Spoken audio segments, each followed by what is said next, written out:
بسم اللہ الرحمن الرحیم عن ابی سعید رضی اللہ تعالی عنہ قال قال رسول اللہ صلی اللہ تعالی علیہ وسلم لا ينظر الرجل إلى عورة الرجل ولا المرأة إلى عورة المرأة ولا يفضي الرجل إلى الرجل في ثوب واحد ولا تفضي المرأة إلى المرأة في ثوب واحد أو كما قال عليه الصلاة والسلام رواه مسلم۔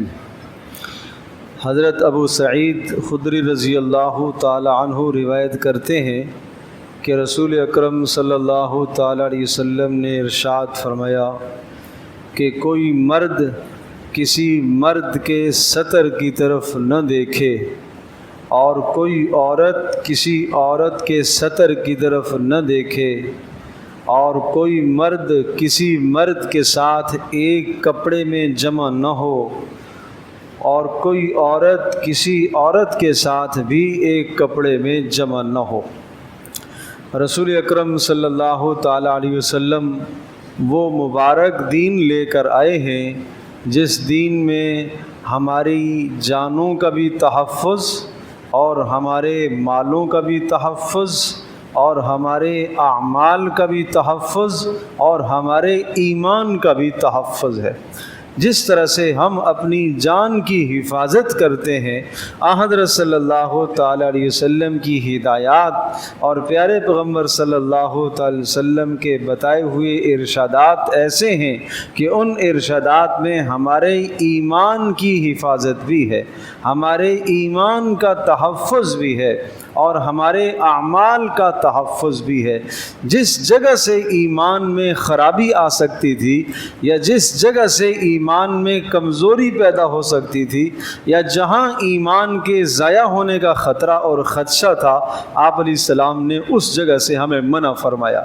جیسے کوئی شفیق باپ، شفقت کرنے والا باپ اپنی اولاد کو روکتا ہے، اس راستے پر نہ چلنا، یہاں تمہاری جان خطرے میں ہے، یہاں تمہاری عزت خطرے میں ہے۔ بالکل اسی طرح سے پیارے پیغمبر صلی اللہ تعالی علیہ وسلم کے ارشادات بھی اسی طرح سے ہیں، ایسا نہ کرنا، اس سے تمہارا ایمان خطرے میں پڑ سکتا ہے، یوں نہ کرنا، اس سے تمہارے اعمال خطرے میں پڑ سکتے ہیں۔ حضرت صلی اللہ تعالی علیہ وسلم نے یہاں پر بھی اسی طرح کی بات ارشاد فرمائی ہے۔ آپ نے ارشاد فرمایا کوئی مرد کسی مرد کے سطر کو نہ دیکھے۔ مرد کا سطر ناف سے لے کر گھٹنوں کے نیچے تک کا حصہ یہ سطر کہلاتا ہے۔ یہ جائز نہیں ہے اس کو کھولنا اور جائز نہیں ہے کسی آدمی کو اس جگہ کا دیکھنا، نہ زندگی میں جائز نہ مرنے کے بعد جائز۔ یہی وجہ ہے کہ جب میت کو غسل دیا جاتا ہے تو اس وقت اس کے سطر کو ڈھانپنے کا حکم ہے، اس وقت بھی دیکھنا جائز نہیں ہے، اور نہ صرف دیکھنا جائز نہیں ہے بلکہ سطر پر ہاتھ لگانا بھی جائز نہیں ہے۔ اس لیے حکم ہے کہ ہاتھوں پر کپڑا لپیٹ کر جب آدمی میت کو غسل دیتا ہے تو ہاتھوں پر کپڑا لپیٹ کر اس کی رانوں کو اور ناف کے نیچے کا حصہ جو دھوئے گا، استنجا جو کرائے گا، وہ ہاتھوں پر کپڑا لپیٹ پر کرے گا، بغیر کپڑا لپیٹے ہاتھ لگانا جائز نہیں ہے، مرے ہوئے کو بھی جائز نہیں ہے۔ تو اس لیے یہ بات ذہن نشین اچھی طرح سے ہمیں کر لینی چاہیے کہ یہ حصہ سطر کہلاتا ہے۔ جو لوگ لباس اس قسم کا پہنتے ہیں، کبھی کبھی آپ کو نظر آئیں گے روڈوں پر، موٹر سائیکلوں پر جوان اس قسم کا جو ہے وہ ننگا لباس، آدھا لباس جس میں ان کی رانیں نظر آ رہی ہوں گی، ایسا لباس پہننا حرام ہے، حرام ہے، حرام ہے۔ وہ یہ نہ سمجھے کہ اس نے سطر چھپایا ہوا ہے، وہ بہت بڑے گناہ کا مرتکب ہو رہا، اور جو شخص اس کو اس حالت میں دیکھے گا، دیکھنے والے کو بھی گناہ ہے۔ اللہ کے رسول صلی اللہ علیہ وسلم نے ارشاد فرمایا لعن اللہ الناظر والمنظور الیہ، اللہ دیکھنے والے پر بھی لعنت فرمائے اور جو دیکھنے کا موقع دے رہا ہے اس پر بھی لعنت فرمائے۔ دونوں پر سخت لعنت آئی ہے، دیکھنے والے پر بھی اور دیکھنے کا موقع دینے والے پر بھی۔ اور یہ دیکھنے کا موقع دینے والا چاہے مرد ہو جو اپنا سطر دکھا رہا، چاہے کوئی عورت ہو وہ اپنا چہرہ دکھا رہی ہے اس پر بھی لعنت ہے، اور جو دیکھ رہا ہے اس دیکھنے والے پر بھی لعنت ہے۔ تو یہ مرد کا سطر ہے، زندگی میں بھی یہ سطر ہے، موت کے بعد بھی سطر ہے۔ یہ حصہ صرف ایک آدمی اپنی بیوی کے سامنے کھول سکتا ہے، باقی جائز نہیں ہے۔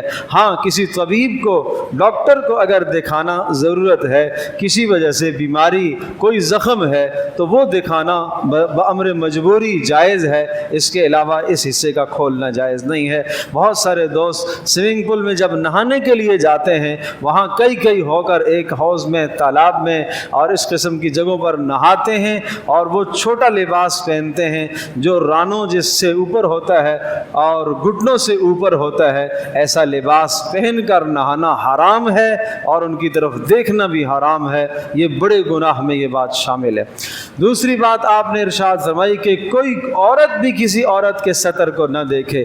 عورت کے لیے بھی عورت کا یہی سطر ہے، یعنی ایک عورت دوسری عورت کو ناف سے لے کر گھٹنے کے نیچے تک کا جو حصہ ہے، جتنا مرد کا حصہ ہے اتنا ہی حصہ عورت کا عورت کے لیے بھی سطر ہے۔ کوئی عورت کسی عورت کے اس حصے کو بھی نہیں دیکھ سکتی، یہ دیکھنا جائز نہیں ہے۔ عورتوں کے لیے بھی ممنوع ہے۔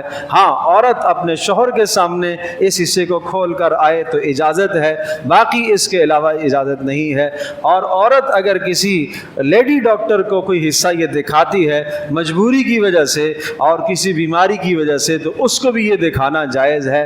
مرد ڈاکٹر کو نہیں، لیڈی ڈاکٹر کو دکھانا اس کا ہی حصہ جائز ہے۔ تو یہ شرعی احکام ہیں، یہ پیارے پیغمبر صلی اللہ علیہ وسلم کی ہدایات ہیں۔ اور پھر آپ نے دوسری بات یہ ارشاد فرمائی، کوئی مرد کسی مرد کے ساتھ ایک کپڑے میں جمع نہ ہو، اور کوئی عورت کسی عورت کے ساتھ ایک کپڑے میں جمع نہ ہو۔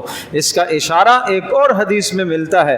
آپ نے ارشاد فرمایا جب تمہارے بچے 7 سال کی عمر کو پہنچیں تو ان کو نماز کا حکم دو، اور 10 سال میں جب پہنچ جائیں نماز نہ پڑھنے پر ان کو سزا دو، اور 10 سال میں جب پہنچے تو ان کے بسترے جدا کر دو۔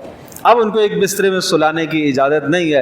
گو کہ 10 سال کا بچہ بھی بلوغ کو نہیں پہنچتا، لیکن پیارے پیغمبر صلی اللہ علیہ وسلم کی ہدایت ہے کہیں ایسا نہ ہو کہ کسی غیر اخلاقی حرکت میں مبتلا ہو جائے، کہیں ایسا نہ ہو کہ اس کا ایمان تباہ اور برباد ہو جائے، کہیں ایسا نہ ہو کہ شیطان اس کو غلط خیال اور وسوسے ڈالے جس سے اس کا ایمان تباہ ہو سکتا ہے۔ پیارے پیغمبر صلی اللہ علیہ وسلم کے ارشادات ہیں جہاں سے ایمان کی تباہی کا خدشہ ہے آپ نے وہاں سے ہمیں روکا ہے۔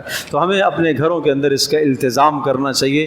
یہ ماں باپ کو رسول پاک صلی اللہ علیہ وسلم کا حکم ہے کہ اپنے بچوں کو 7 سال کی عمر میں نماز کا کہو، اور جب 10 سال کے ہو جائیں نماز نہ پڑھنے پر ان کو سزا دو، اور 10 سال کے ہو جائیں تو ان کے بسترے جدا کر دو۔ اب 2 بچوں کو، 2 بھائیوں کو یا 2 بہنوں کو یا بھائی اور بہن کو اب ایک بستر پر سلانا جائز نہیں ہے۔ یہ حضرت صلی اللہ علیہ وسلم کی ہدایت کا منشا ہے، اور یہ سب اسی لیے ہے تاکہ ہمارے ایمان کا تحفظ رہے، ہمارے اعمال کا تحفظ رہے، اور عفتیں اور پاک دامنیاں تاکہ برقرار رہے۔ اللہ پاک ہم سب کے لیے سمجھنا عمل کرنا آسان فرمائے۔ الحمدللہ رب العالمین، والصلاة والسلام علی سید الانبیاء والمرسلین وعلی آلہ وصحبہ امتی اجمعین۔ ربنا آتنا فی الدنیا حسنہ وفی الآخرۃ حسنہ وقنا عذاب النار۔ اللہم احسن عاقبتنا فی الامور کلہا وأجرنا من خزي الدنيا وعذاب الآخرة۔ اللهم إنا نسألك الهدى والتقى والعفاف والغنى۔ اللهم إنا نعوذ بك من الفتن ما ظهر منها وما بطن، وصلى الله تعالى على خير خلق محمد وعلى آله وصحبه أجمعين برحمته۔